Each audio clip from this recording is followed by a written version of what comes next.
Então o Bitcoin é uma moeda descentralizada, ela não pertence a nenhum governo, o blockchain torna ela extremamente segura e é uma moeda que vem se valorizando muito de alguns anos para cá. Vamos entender o que está acontecendo e por que eu não invisto em Bitcoin.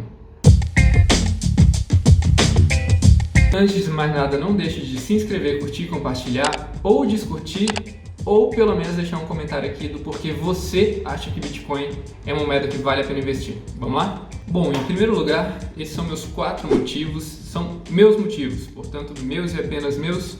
E se vocês têm motivos diferentes para não investir ou para investir, eu peço para vocês deixarem aqui no comentário, façam uma conversa rolar. Por que Bitcoin vale a pena? Por que Bitcoin não vale a pena? Sei que tem muita gente que defende Bitcoin com unhas e dentes e muita gente que não investiria nem morto na moeda.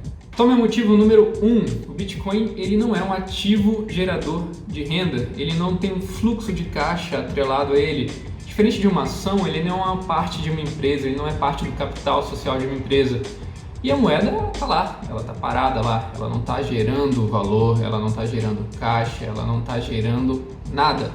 Portanto, eu como um investidor que fui criado nos preceitos da análise fundamentalista, gosto de ativos que são ativos justamente porque geram algum tipo de riqueza, geram caixa. Esse é o meu motivo número 1.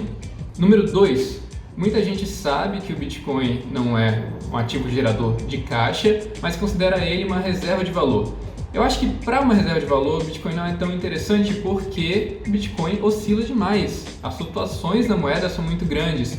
Você já pensou você colocar lá como uma reserva de valor, mesmo que o percentual pequeno do seu capital, e no dia seguinte você não ter nada, ou ter muito menos do que você tinha colocado lá?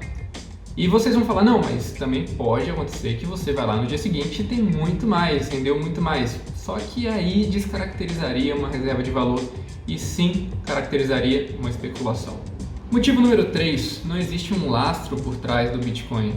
Diferente dos papéis e moedas, onde você tem um estado por trás, ou metais preciosos, onde você tem realmente uma matéria por trás, como o ouro ou a prata, o Bitcoin não. O Bitcoin ele é uma coisa que não existe fisicamente falando, ele existe apenas como dados. E é extremamente debatível, por exemplo, você pode ter um estado como a Venezuela entrando em colapso, e aí o Estado e o Banco Central perdem o poder de defender o poder de compra da moeda e você tem uma inflação descontrolada e essa moeda, ela por mais que tenha um lastro, ela não tem o valor dela mantido ao longo do tempo. Hoje na Venezuela o dólar já está circulando justamente porque o lastro do dólar está em outro estado, em outro país. Bom, mas o que acontece com o Bitcoin é que você não tem lastro nenhum, então ela vale o que as pessoas acreditam que ela vale. Então existe uma espécie de especulação por trás do valor da moeda. Então se as pessoas deixam em algum momento de acreditar que ela vale o que ela vale, ela simplesmente perde valor e isso pode levar a uma ruptura de bolha imediata.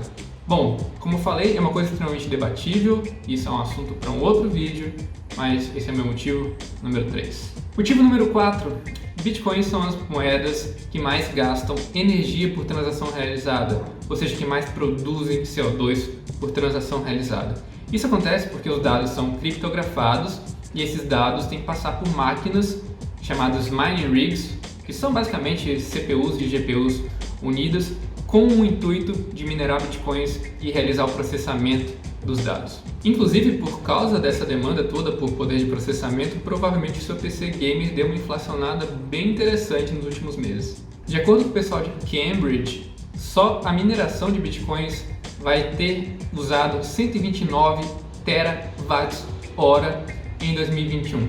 Isso é mais ou menos o que a nação da Suécia inteira consome em um ano.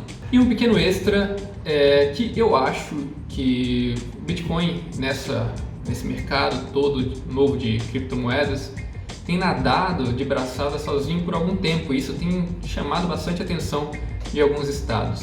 Inclusive aqui no Brasil a gente já ouviu falar alguma coisa sobre o Banco Central pensar em fazer uma criptomoeda brasileira, na China a mesma coisa.